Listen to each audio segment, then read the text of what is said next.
Bismillahirrahmanirrahim. Assalamualaikum warahmatullahi wabarakatuh. Sebelumnya, perkenalkan saya Ahmad Sakti Gautama, jurusan Teknik Kimia, ingin mempresentasikan mengenai pelatihan dan pengembangan limbah B3 tempat saya bekerja, yaitu PT Sukovindo. Baik, untuk mempersingkat waktu, saya langsung masuk ke presentasi. Nah, pelatihan dan penerapan SOP pengendalian bahan beracun atau biasa disebut sebagai B3 di PT Sukovindo. Adapun agenda pembahasan kali ini ada 4 poin.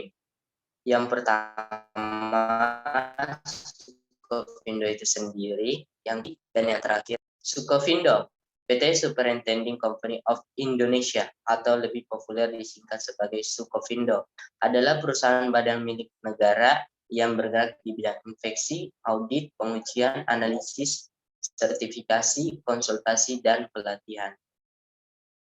Limbah B3, bahan berbahaya dan beracun atau sering disingkat dengan B3 adalah zat energi atau komponen lain, konsentrasi atau jumlahnya baik secara merusak lingkungan hidup, membahayakan lingkungan hidup, kesehatan, serta kelangsungan hidup manusia dan makhluk hidup lain. Nah, definisi ini tercantum dalam Undang-Undang Republik Indonesia Nomor 32 Tahun 2009 tentang perlindungan dan pengelolaan lingkungan hidup dan peraturan-peraturan lain di bawahnya. Nah, pengolahan limbah B3 dalam undang-undang tercantum dalam pasal 99 yang berisi 2 poin. Yang poin pertama, pengolahan limbah B3 wajib dilaksanakan oleh setiap orang yang menghasilkan limbah B3.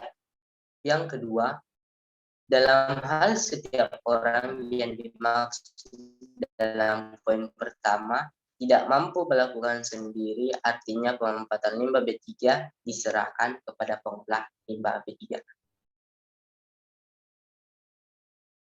Syarat pengolahan limbah B3. Yang pertama, wajib memiliki izin pengolahan limbah B3 untuk pengolahan limbah B3, izin oleh Menteri dan dapat diperpanjang. Pengolahan secara termal, solidifikasi, stabilisasi, dan cara lain untuk pengembangan intake. Yang keempat, dilakukan oleh penghasil atau jasa pengolah.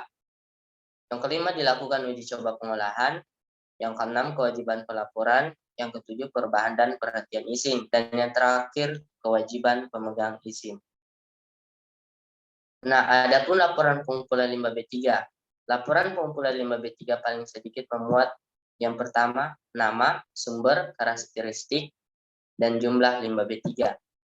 Yang kedua, salinan bukti penyerahan limbah B3. Yang ketiga, identitas pengangkut limbah, seperti orang yang membawa limbah ke penampungan akhir, atau biasa disebut sebagai TPS. Yang keempat, pelaksanaan pengumpulan limbah B3. Dan yang terakhir, penyerahan limbah kepada pengelola atau penimbunan. Adapun metodologi yang dilakukan di PT Sukovindo itu sendiri ada 4 step. Step pertama itu mengelompokkan bahan berbahaya dan beracun. Nah, yang artinya mengelompokkan tempat penyimpanan bahan berbahaya berdasarkan jenis dengan melihat MSDS-nya. Step kedua, pelabelan bahan berbahaya.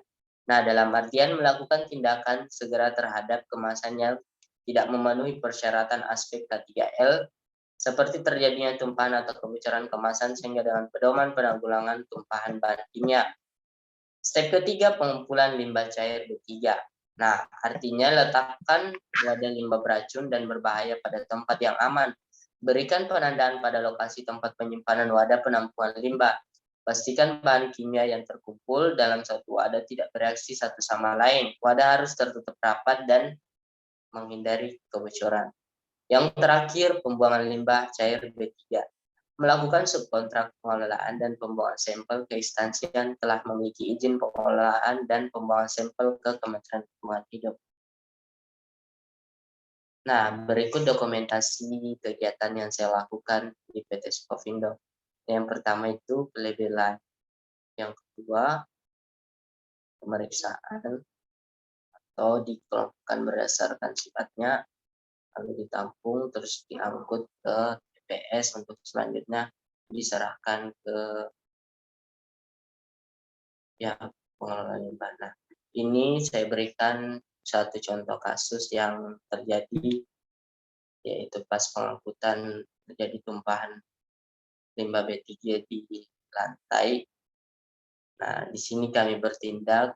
Hal yang pertama kali kita harus lakukan yaitu memberikan garis polis atau biasa disebut polis lane. Nah, yang kedua kami menghubungi emergency call sebagai yang bertugas di lingkungan hidup. Nah, untuk tahap pertama di sini gambarnya yaitu kita telah memberikan garis pengaman. Yang kedua, orang emergency call telah datang ke lokasi kejadian.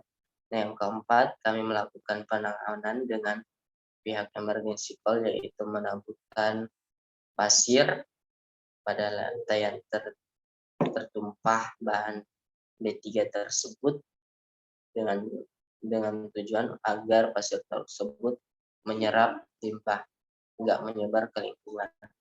Dan yang terakhir di sini kami ambil pasir yang telah menyebar tadi, menyerap limbah tadi. Kesimpulan, berdasarkan hasil yang saya dapatkan dari pelatihan pengendalian limbah B3 tersebut, dapat disimpulkan bahwa tidak dapat limbah B3 dibuang melalui alam. Yang pertama, mengelompokkan bahan berbahaya dan beracun, memasang rambu-rambu bahaya, penyediaan MSDS, pelabelan bahan berbahaya, pemastian ketentuan K3 dalam penanganan bahan berbahaya dan beracun, pengumpulan limbah cair B3 dan pembuangan limbah cair B3. Nah, itulah tadi hasil dari presentasi saya, kurang lebih mohon dimaafkan. Wassalamualaikum warahmatullahi wabarakatuh.